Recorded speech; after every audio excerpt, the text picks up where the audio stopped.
Very good morning, students. Welcome to the class. Today we will again continue with the 7th chapter in your geography book. राष्ट्रीय अर्थव्यवस्था की जीवन रेखाएं. अलग अलग इंडस्ट्रीज को स्टडी कर रहे हैं जो भी सपोर्ट करती हैं हमारी इकोनॉमी को. ठीक है, उन सभी जो हमारे ये अलग अलग सेक्टर्स हैं इनको स्टडी कर रहे हैं, जिनको हमने क्या बोला है, जीवन रेखाएं हैं किसी भी अर्थव्यवस्था की. जीवन रेखाएं मतलब इतनी बेसिक हैं ये कि इन फैसिलिटीज़ के बिना कोई भी अर्थव्यवस्था वर्क नहीं कर सकती है. ठीक है, इसलिए हम इनको जीवन रेखाएं कह रहे हैं. ठीक है, तो फर्दर कंटिन्यू करते हैं. Open page number 93.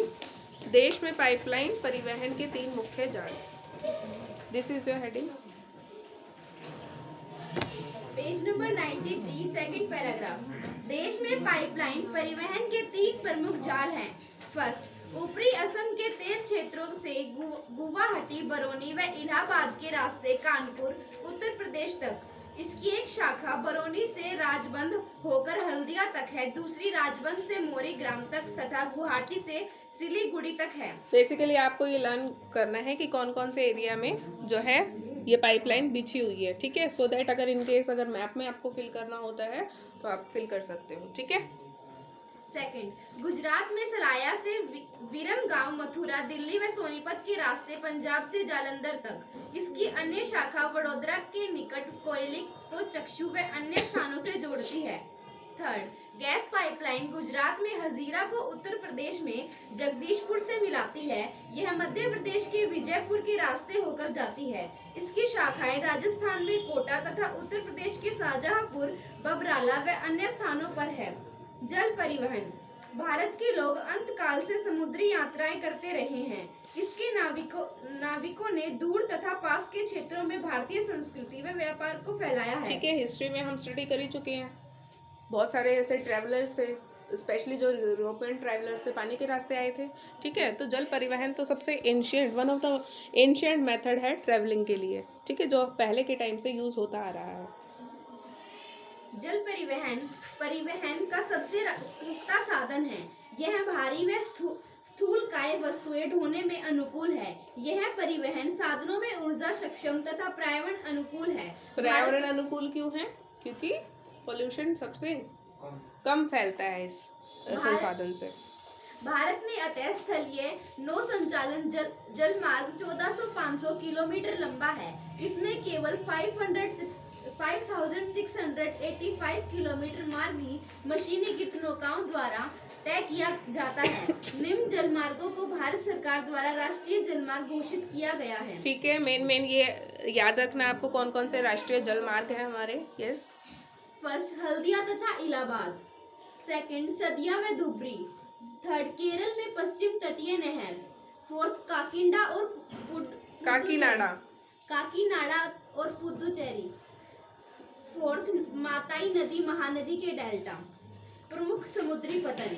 भारत की 7506.6 किलोमीटर लंबी समुद्री तट रेखा के साथ 12 प्रमुख तथा 187 मध्यम व छोटे पतन हैं. ये प्रमुख पतन देश को पतन यानी कि पोर्ट्स. ठीक है, बंदरगाह. ये प्रमुख पतन देश का 95% विदेशी व्यापार संचालित करते हैं. स्वतंत्रता प्राप्ति के कच्छ में कांडला पतन पहले पतन के रूप में विकसित किया गया. ऐसा देश विभाजन के कराची पतन की कमी को पूरा करने तथा मुंबई से होने वाले व्यापारिक दबाव को कम करने के लिए था. क्योंकि आपको पता है, देखो कराची में है एक पोर्ट, लेकिन जैसे ही पार्टीशन हुआ तो वो कहाँ चला गया, पाकिस्तान के साथ चला गया.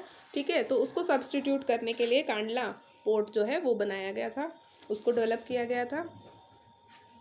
और मुंबई से होने वाले व्यापारिक दबाव को, क्योंकि ज़्यादातर जो इंपोर्ट एक्सपोर्ट है, जो भी मतलब शिप्स आती हैं जाती हैं, वो मुंबई पोर्ट से जाती थी. तो वहाँ से ट्रैफिक कम करने के लिए, वहाँ से प्रेशर कम करने के लिए एक और पोर्ट की ज़रूरत थी. ठीक है, सारा ही एक ही रूट से होगा काम तो काफ़ी बिजी हो जाएगा, काफ़ी हेक्टिक हो जाएगा. तो इसलिए भी ये दूसरा पोर्ट जो है डेवलप किया गया था.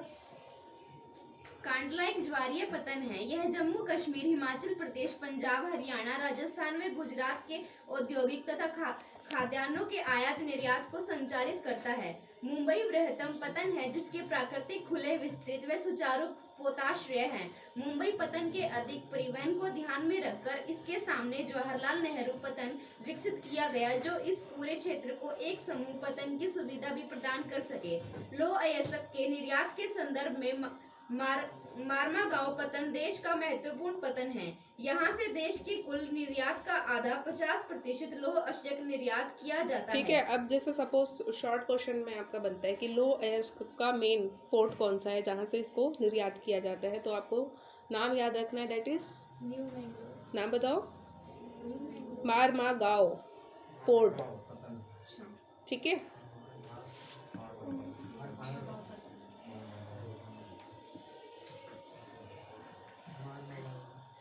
कर्नाटक में स्थित न्यू मैंगलोर पतन कुद्रेमुख खानों से निकले लौह अयस्क का निर्यात करता है। सुदूर दक्षिण पश्चिम में कोची पतन है। यह एक लैगून के मुहाने पर स्थित पर एक प्राकृतिक पोताश्रय है।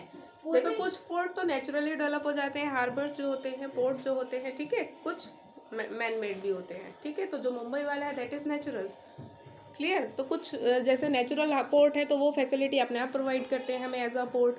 कुछ की जहाँ हमें नीड होती है समुद्र के पास, तो वहाँ पे मैनुअली यानी कि आर्टिफिशियल पोर्ट भी डेवलप किए जा सकते हैं, राइट।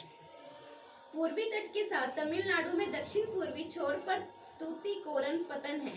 यह एक प्राकृतिक पोताश्रय है तथा इसकी पृष्ठभूमि भी अत्यंत समृद्ध है। अतः यह पतन हमारे पड़ोसी देशों जैसे श्रीलंका, मालदीव आदि तथा भारत के तटीय क्षेत्रों की भिन्न वस्तुओं के व्यापार को संचालित करता है। तो देखो, बेसिकली ना आपको अलग अलग रीजन में जो जो पोर्ट है और कौन कौन सी कनेक्टिविटी हमें वो प्रोवाइड करते हैं वो आपको बता रहे हैं, ठीक है। कि ये जो पोर्ट है ये बेसिकली कहाँ है, साउथ साइड पड़ता है। तो साउथ साइड के जो आपके नेबर्स हैं दैट इज श्रीलंका, मालदीव्स, ठीक है। तो यहाँ से कनेक्ट करने में आपको ये पोर्ट हेल्प करता है। लौह अयस्क के लिए हमने 2 पोर्ट देखे, ठीक है, कि वहाँ से जो लौह अयस्क होता है उसका निर्यात किस तरीके से कौन कौन से पोर्ट के थ्रू किया जाता है, ठीक है। ये बेसिकली चीज़ें याद रखने वाली हैं आपको। चेन्नई हमारे देश का प्राचीनतम कृत्रिम पतन है। ठीक है, कृत्रिम मतलब artificial, which is not natural, बल्कि ह्यूमन मेड है वो, ठीक है। व्यापार की मात्रा तथा लदे सामान के संदर्भ में इसका मुंबई के बाद दूसरा स्थान है। विशाखापट्टनम स्थल से घिरा गहरा व सुरक्षित पतन है। प्रारंभ में यह पतन लौह अयस्क निर्यातक के रूप में विकसित किया गया था। ओडिशा में स्थित पारादीप पतन विशेषतः लौह अयस्क का निर्यात करता है। कोलकाता एक अंतरस्थलीय नदी रिवर राइन पतन है। यह पतन गंगा ब्रह्मपुत्र बेसिन के वृहत व समृद्ध पृष्ठभूमि को सेवाएं प्रदान करता है। ज्वारीय पतन होने के कारण तथा हुगली के तलछट जमाव से इसे नियमित रूप से साफ करना पड़ता है। कोलकाता पतन पर बढ़ते व्यापार को कम करने हेतु हल्दिया सहायक पतन के रूप में विकसित किया गया है। ठीक है, कौन कौन से पोर्ट हैं ये सब आपको पता चल गया अभी, ठीक है। अलग अलग एरिया में कौन कौन से पोर्ट हैं और किन किन रूट्स के लिए हम उनको यूज़ करते हैं, क्लियर। वायु परिवहन। आज वायु परिवहन तीव्रतम, आरामदायक व प्रतिष्ठित परिवहन का साधन है। इसके द्वारा अति दुर्गम स्थानों जैसे ऊंचे पर्वत, मरुस्थलों, घने जंगलों व लंबे समुद्री रास्तों को सुगमता से पार किया जा सकता है। बहुत ही शॉर्ट बना देता है ट्रेवल को, ठीक है। सबसे कंफर्टेबल इसलिए माना जाता है क्योंकि ड्यूरेशन बहुत शॉर्ट होती है इसकी, ठीक है। कंफर्टेबली आप आ जा सकते हो।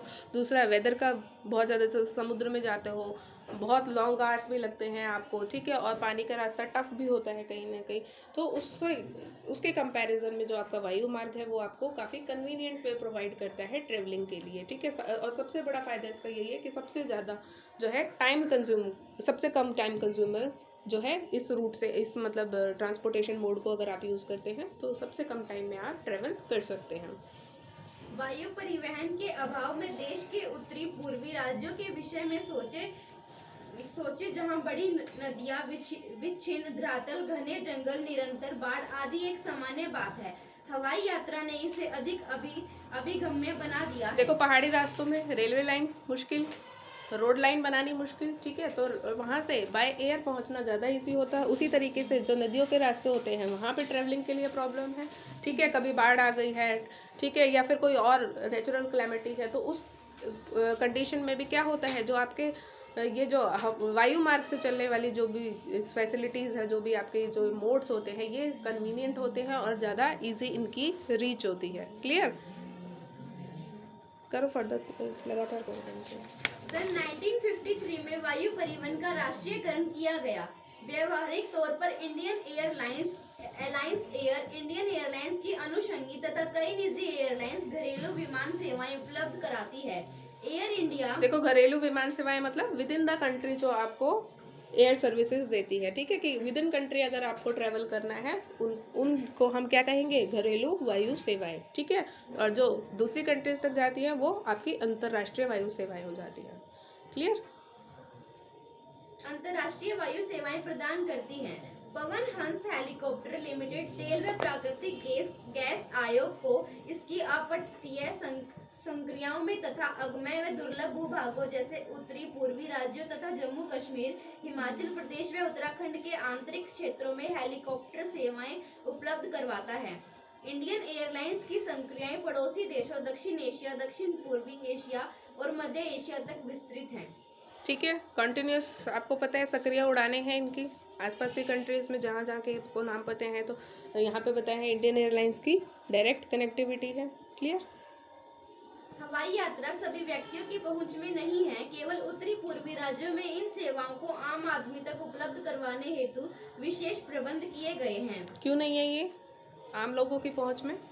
क्योंकि सबसे कॉस्टली मोड होता है ये ट्रैवलिंग के लिए, इसलिए आम आदमी की पहुंच में रीच से थोड़ा दूर रहता है ये, ठीक है, क्योंकि अगर आपको सस्ता ट्रैवल करना है तो या तो आप बाय रोड करो, और उससे भी सस्ता करना है तो बाय ट्रेन करो, ठीक है। तो जो हवाई है जहाज़ की जो सुविधाएं होती है, ये आपको टाइम तो कम लगाती हैं लेकिन इनकी कॉस्ट ज़्यादा हाई होती है, ठीक है। तो जो ऐसे एरियाज़ हैं जहाँ पे जैसे लैंड कनेक्टिविटी या रेलवे की कनेक्टिविटी बहुत कम है, ऐसे एरियाज़ में आम जो लोग हैं उन तक भी इसकी रीच बनाने के लिए कुछ स्पेशल एफर्ट गवर्नमेंट करती है, ताकि क्योंकि वहाँ पे पता है फैसिलिटी यही जा सकती है, ठीक है। पहाड़ी एरिया है जो देखो यहाँ पे आपको बताया है ना, उत्तर पूर्वी राज्यों में जहाँ पे डिफ़िकल्टी आती है, रेलवे नेटवर्क की प्रॉब्लम है, रोड नेटवर्क की प्रॉब्लम है, वहाँ पे जो है ज़्यादा कन्वीनियंटली क्या यूज़ होता है आपका, एयर ट्रैवल, ठीक है। हवाई यात्रा सभी व्यक्तियों की पहुंच में नहीं है। केवल उत्तरी पूर्वी राज्यों में इन सेवाओं को आम आदमी तक उपलब्ध करवाने हेतु विशेष प्रबंध किए गए हैं। संचार सेवाएं, जब से मानव पृथ्वी पर अवतरित हुआ है उसने विभिन्न संचार माध्यमों का प्रयोग किया है, लेकिन आधुनिक समय में बदलाव की गति तीव्र है। संदेश प्राप्तकर्ता या संदेश भेजने वाले के गति विहीन रहते हुए भी लंबी दूरी का संचार बहुत आसान है। निजी दूरसंचार तथा जनसंचार में दूरदर्शन, रेडियो, समाचार पत्र समूह, प्रेस तथा सिनेमा आदि देश के प्रमुख संचार साधन हैं। ठीक है, संचार के साधन ऑब्वियसली आप लोगों को पता ही होंगे, ये सब क्या है, संचार के साधन है, कम्युनिकेशन के तरीके हैं, ठीक है, जिससे आप कम्युनिकेट करते हैं पर्सनल लेवल पे भी, मास कम्युनिकेशन भी। क्लियर है, ये तो समझाने की जरूरत नहीं है। भारत का डाक संचार तंत्र विश्व का बृहत्तम है। यह पार्सल, निजी पत्र व्यवहार तथा तार आदि को संचालित करता है। कार्ड व लिफाफा बंद चिट्ठी पहली श्रेणी की डाक समझी जाती है तथा विभिन्न स्थानों पर वायुयान द्वारा पहुंचाए जाते हैं। द्वितीय श्रेणी की डाक में रजिस्टर्ड पैकेट, किताबें, अखबार तथा मैगजीन शामिल हैं। ये धरातलीय डाक द्वारा पहुंचाए जाते हैं तथा इनके लिए स्थल व जल परिवहन का प्रयोग किया जाता है। ठीक है, वायु मार्ग का प्रयोग किन के लिए कर रहे हैं हम, जो हमारी पहली श्रेणी की जो पोस्टल सर्विसेज होती हैं उनके लिए, और दूसरी श्रेणी के लिए हम क्या कर रहे हैं, धरातल परिवहन का प्रयोग कर रहे हैं। क्लियर, बड़े शहरों व नगरों में डाक संचार में शीघ्रता हेतु हाल ही में 6 डाक मार्ग बनाए गए हैं। इन्हें राजधानी मार्ग, मेट्रो चैनल, ग्रीन चैनल, व्यापार बिजनेस चैनल, भारी चैनल तथा दस्तावेज चैनल के नाम से जाना जाता है। ठीक है, ये इंपॉर्टेंट क्वेश्चन हो सकता है आपका, तो उसको लर्न रखेंगे कि पर्टिकुलरली किस लिए ये रूट विकसित किए हैं हमने। ये रूट हमने पोस्टल सर्विसेज को जो है एक रूट देने के लिए ये रूट हमने डेवलप किए हैं, ताकि जो पोस्टल सर्विसेज है इन रूट को यूज़ करके कम समय में एक जगह से दूसरी जगह पहुंचाई जा सके। ठीक है, क्या आप जानते हैं मार्च 2010 तक भारत में 54.8 लाख मोबाइल कनेक्शन थे। स्वेच्छा से किसी भी अन्य देश से इनका तुलनात्मक वर्णन करें। दूरसंचार तंत्र में भारत एशिया महाद्वीप में अग्रणी है। नगरीय क्षेत्रों के अतिरिक्त भारत के 2/3 से अधिक गांव एसटीडी दूरभाष सेवा से जुड़े हैं। सूचनाओं के प्रसार को अधिक स्तर से उच्च स्तर तक समृद्ध करने हेतु भारत सरकार ने देश के प्रत्येक गांव में 24 घंटे एसटीडी सुविधा के विशेष प्रबंध किए हैं।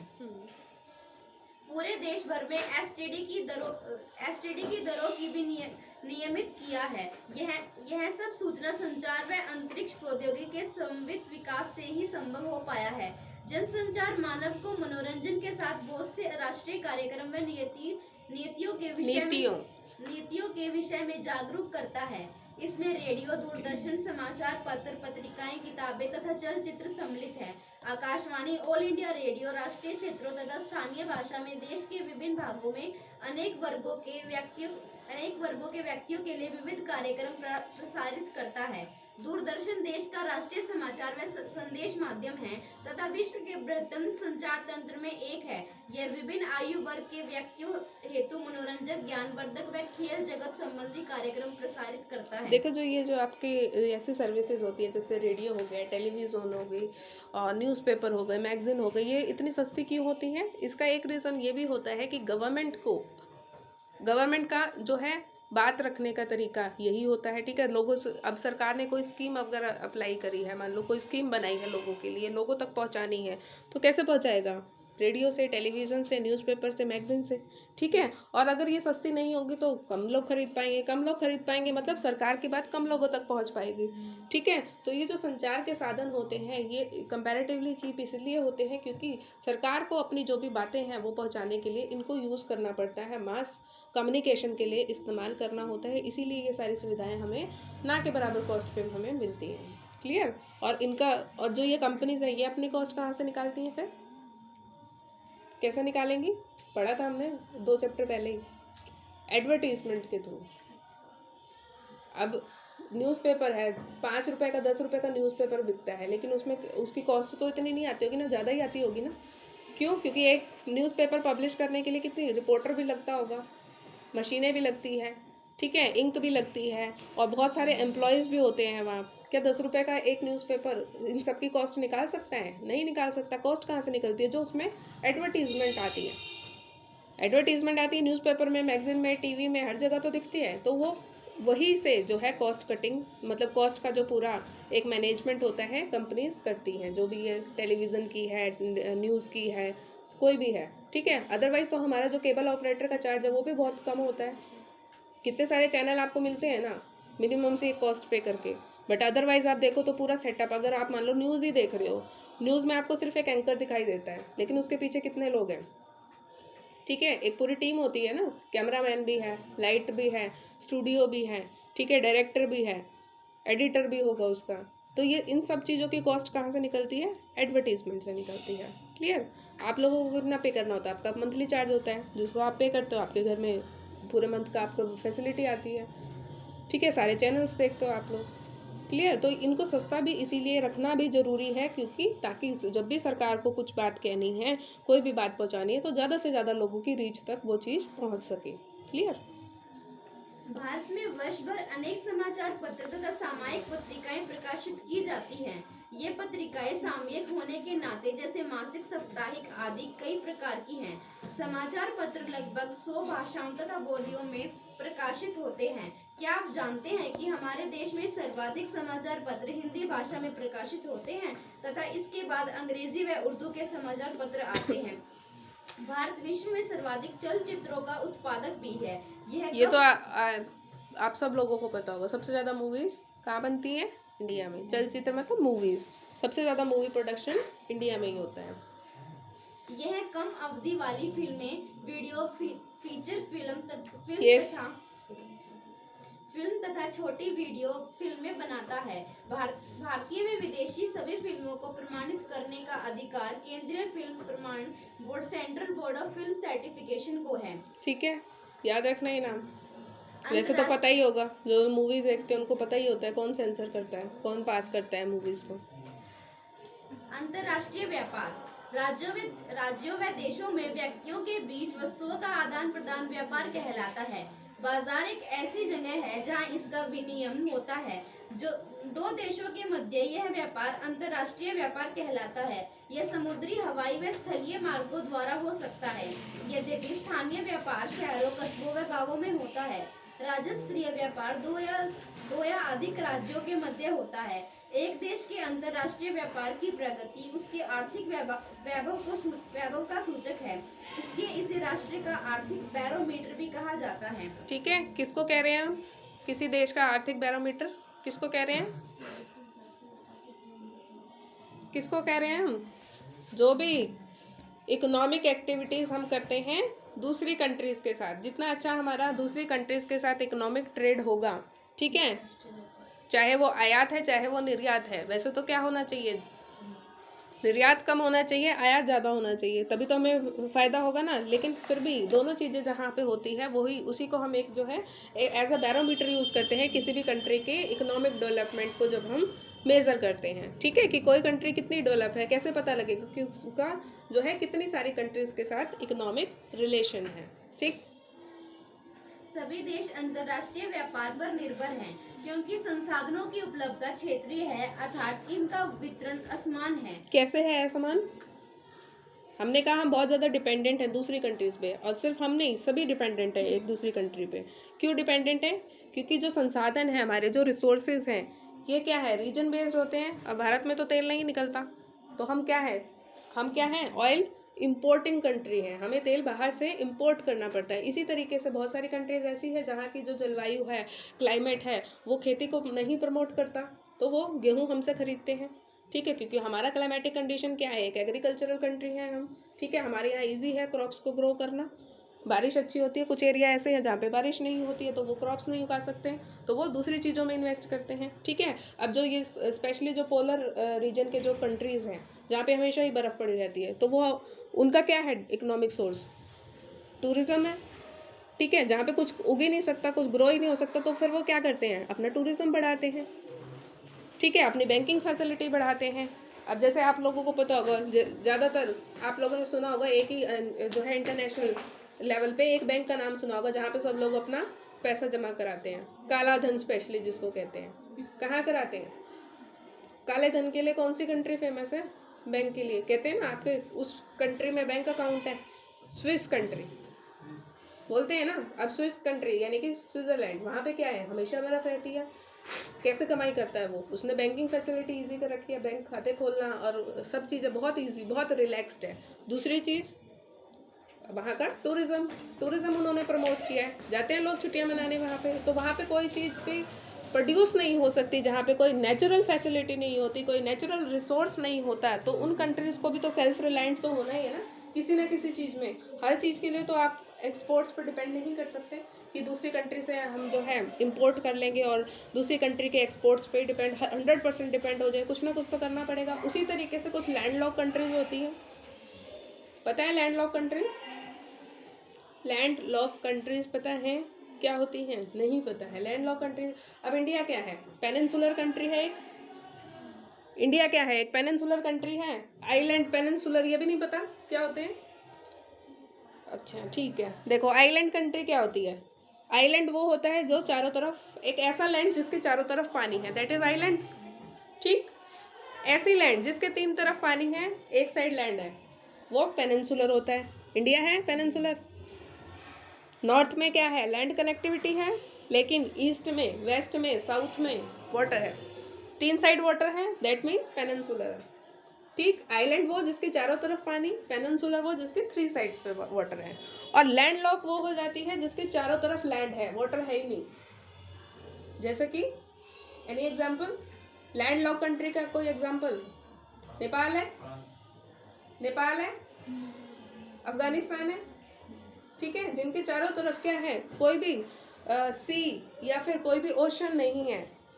ठीक है, अब इसका नुकसान क्या होता है? अब इंडिया के पास क्या है, देखो 3 साइड वाटर है, दैट मीन्स उस पानी पे हमारा कंट्रोल हो जाता है, आना जाना, एक्सपोर्ट इंपोर्ट करना इजी है। लैंडलॉक कंट्री को दिक्कत कहाँ आती है, एक्सपोर्ट इंपोर्ट में आएगी? क्योंकि उसके पास तो कोई नेचुरल रूट ही नहीं है, उसको क्या करना पड़ेगा, अपने आजू बाजू की कंट्रीज पे डिपेंड रहना पड़ता है।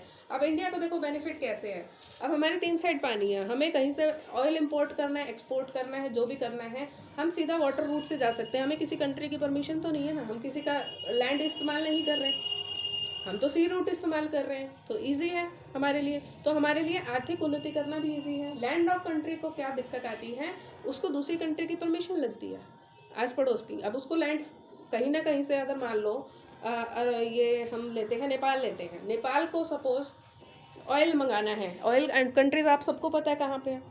अब वहाँ से आने में, उसकी कंट्री तक पहुँचने में उसको रूट क्या लगेगा, इंडिया का ही लगेगा। आज सबसे नेबरिंग कंट्री उसके इंडिया है ना, तो इंडिया के जो है सी रूट से इंडिया में आएगा और इंडिया से फिर वो नेपाल जा सकता है। तो डिपेंडेंट किस पे हो गया, वो अपनी नेबरिंग कंट्रीज पे हो गया।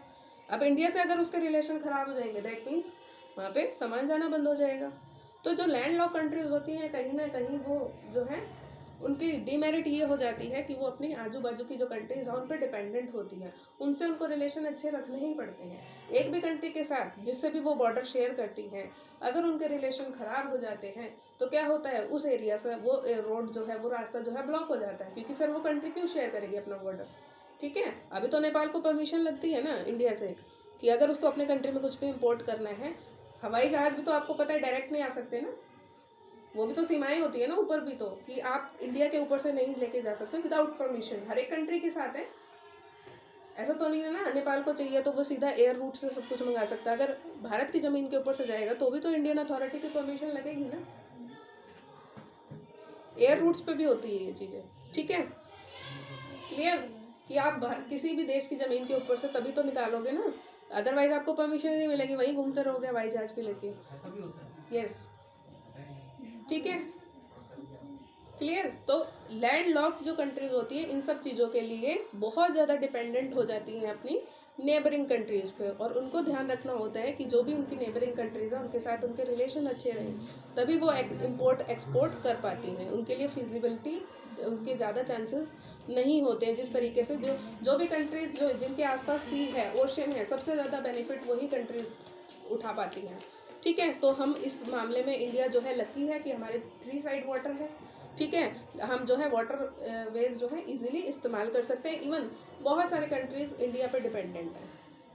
क्लियर, चलो आगे रीड करो। आयात तथा निर्यात व्यापार के घटक हैं। आयात व निर्यात का अंतर ही देश के व्यापार संतुलन को निर्धारित करता है। अगर निर्यात मूल्य आयात मूल्य से अधिक हो तो उसे अनुकूल व्यापार संतुलन कहते हैं। इसके विपरीत निर्यात की अपेक्षा अधिक आयात असंतुलित व्यापार कहलाता है। विश्व के सभी भौगोलिक प्रदेशों तथा सभी व्यापारिक खंडों के साथ भारत के व्यापारिक संबंध हैं।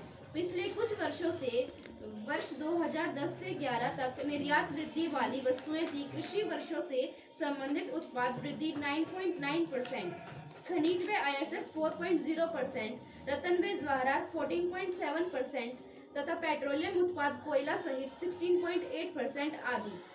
भारत में आयातित वस्तुओं में पेट्रोलियम तथा पेट्रोलियम उत्पाद वृद्धि 28.6%, मोती व बहुमूल्य रत्न 9.4%, कोयला कोक तथा कोयले का गोला 2.7%, मशीनरी 12.56% आदि शामिल थे।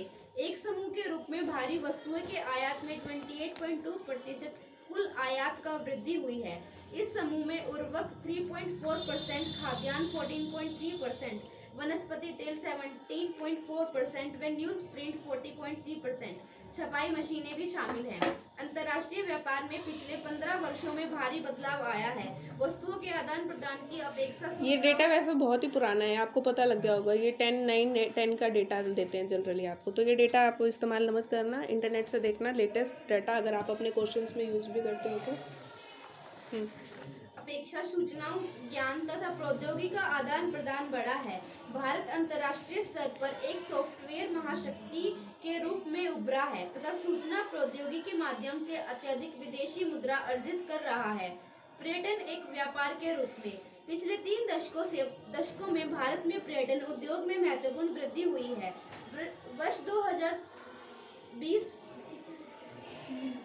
2003 की अपेक्षा 2010 के दौरान देश में विदेशी पर्यटकों के आगमन में 11.8% वृद्धि दर्ज की गई, जिससे 64,889 करोड़ विदेशी मुद्रा प्राप्त हुई। वर्ष 2010 में भारत में 57.8 लाख से अधिक विदेशी पर्यटक आए। 150 लाख से अधिक व्यक्ति पर्यटन उद्योग में प्रत्यक्ष रूप से संलग्न हैं। पर्यटन राष्ट्रीय एकता को प्रोत्साहित करता है तथा स्थानीय हस्तकला व सांस्कृतिक उद्यमों को प्रश्रय देता है। अंतर्राष्ट्रीय स्तर पर यह हमें संस्कृति तथा विरासत की समझ विकसित करने में सहायक है।